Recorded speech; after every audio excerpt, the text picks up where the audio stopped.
आज का टाइटल देखकर और सुनकर आप चौंक गए। पढ़ने के बाद आपका दिमाग शायद विश्वास ही ना करे कि ऐसा भी हो सकता। तो इस सोच कहां से है? क्या कानून में ऐसा प्रावधान है?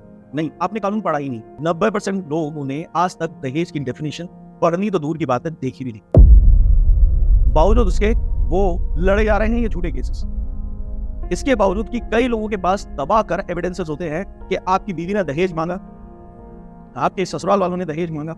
बहुत सारे काम शादी से पहले और शादी के बाद ऐसे हुए जिसकी वजह से आपको और आपके परिवार को दहेज देना पड़ा। जी हाँ, इस वीडियो में आज मैं ये साबित कर दूंगा और वीडियो खत्म होने के बाद कमेंट सेक्शन में काफी लोग देखिएगा, जरूर बता के जाएंगे, कमेंट सेक्शन जरूर पढ़िएगा कि हाँ, हमसे इस तरह की डिमांड हुई थी।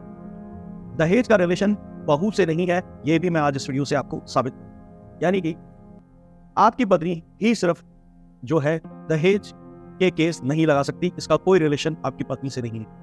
आप और आपके परिवार वाले भी इस तरह का केस आपकी पत्नी और उसके ससुराल वालों के खिलाफ कर सकते। सुनने में शायद अजीब लगे, विश्वास ना करें, वीडियो देखने के बाद कॉन्फिडेंस भी आएगा और करने का मन भी करेगा, कर भी डाल। दोस्तों, नॉलेज देते हैं हम लोग, बातें नहीं करते, एजुकेटेड करते हैं आप लोगों को, और इसीलिए हम इस तरह के कोर्सेज भी चलाते हैं कि ये एजुकेशन और स्प्रेड आउट हो।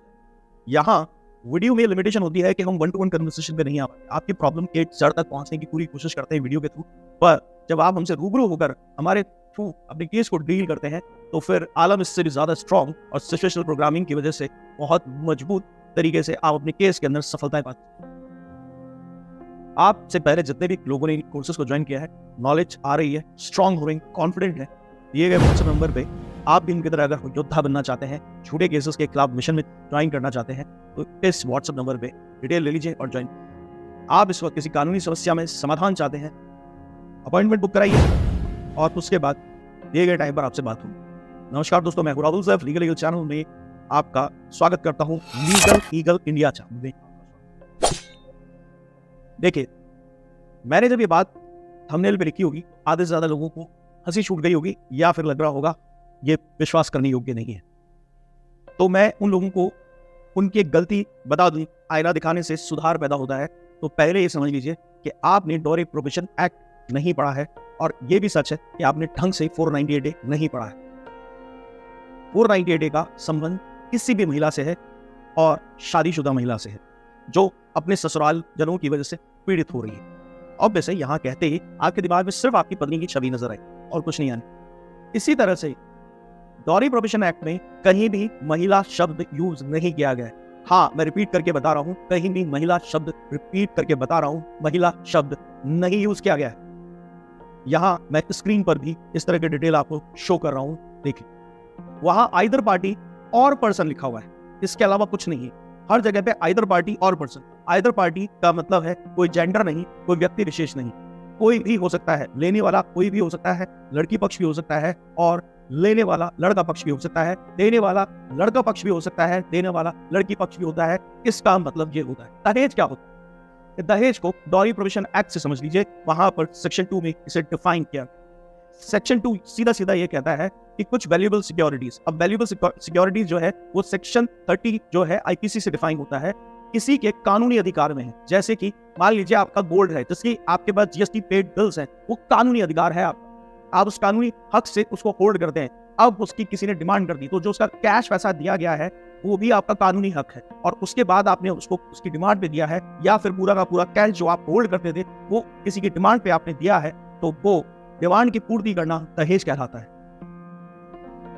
इस तरह से और डिटेल में भी जाकर इसको समझा जा सकता है, फिलहाल इतना काफी।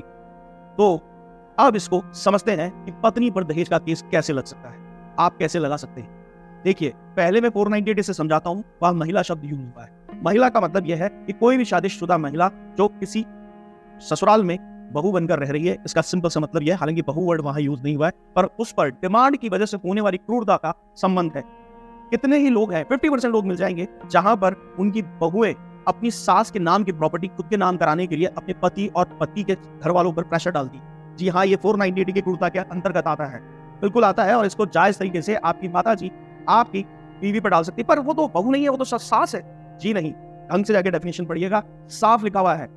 ये सवाल दोबारा मत कीजिएगा कि वो बहू नहीं सास है, वो महिला है और वो अपने ससुराल में रह रही है। जैसे आपकी बीवी एक महिला है और अपने ससुराल में रह रही है, वो ससुराल जिंदगी भर उसका ससुराल ही रहेगा जो आपकी माता जी, और वो उस घर की बहू ही कहलाएगी। इसका मतलब ये नहीं है कि अगर उनकी बहू हो गई तो उनका बहू होने का स्थान खत्म हो गया है। वैसे भी वहां पर यह कहा गया है किसी शादीशुदा महिला का कोई भी रिश्तेदार जो ससुराल पक्ष में है और वो किसी तरह की डिमांड करके उसे परेशान कर रहा है और वहां पर दहेज वर्ड यूज नहीं हुआ है, कोई वैल्यूएबल एसेट्स या कोई भी प्रॉपर्टी जैसी कोई चीज होती है जो उसके कानूनी अधिकार में है। अभी अभी मैंने सेक्शन 30 ऑफ आईपीसी आपको बताया है जिसमें वैल्यूएबल सिक्योरिटीज के बारे में कहा गया है। वो अगर उससे लेने और छीनने की कोशिश की जा रही है, उसके लिए की जा रही क्रूरताएं है, तो वो मानसिक भी हो सकती है।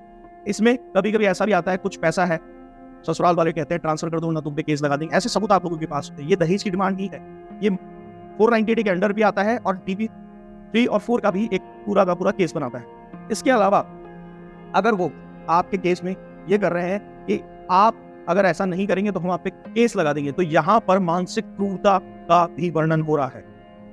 इसलिए वहां पर आपका डॉरी प्रोहिबिशन जो एक्ट है वो बकायदा 3 हो रहा है। अगर गलती से इस ब्लैकमेलिंग में आपने कुछ पैसा अपने ससुराल जनों को ट्रांसफर किया है और उसकी रिकॉर्डिंग या किसी तरह का एसएमएस या किसी तरह के गवाह जिनके बीच में आपने कुछ पैसा अपनी पत्नी को इस तरह के दबाव प्रेशर या उसके ससुराल जो आपके ससुराल वाले हैं उसके घर वालों को किसी तरह से प्रेशर या दबाव में दिया है, तो आप डॉरी प्रोहिबिशन एक्ट को यूज कर सकते हैं उसके खिलाफ केस लगाने के लिए। इसके अलावा आपके घर वालों के द्वारा कोई प्रॉपर्टी उसके नाम कराई गई है अंडर प्रेशर आकर, या किसी तरह का कोई सामान सोना पैसा अमाउंट उसको दिया गया है दबाव में आकर, तो आप डॉरी प्रोहिबिशन एक्ट भी यूज कर सकते हैं। और अपनी माताजी की अगर कोई वैल्यूएबल एसेट भी आपने उसके नाम करवाई है या देनी पड़ गई मजबूरी में या देने के लिए ब्लैकमेल भी किया गया, तो 498 के अंडर ये माना जाएगा। खाना नहीं बनाना भी और खाना नहीं बनाकर उन्हें खाना नहीं देना, उनको ताने मारते रहना, वो भी आता है। तो यानी कि आपका संबंध जो है आपकी पत्नी के थ्रू आपकी माँ के ऊपर भी 498 जो लगाने का अधिकार देता है, उसी अधिकार के तहत आपकी माताजी भी आपकी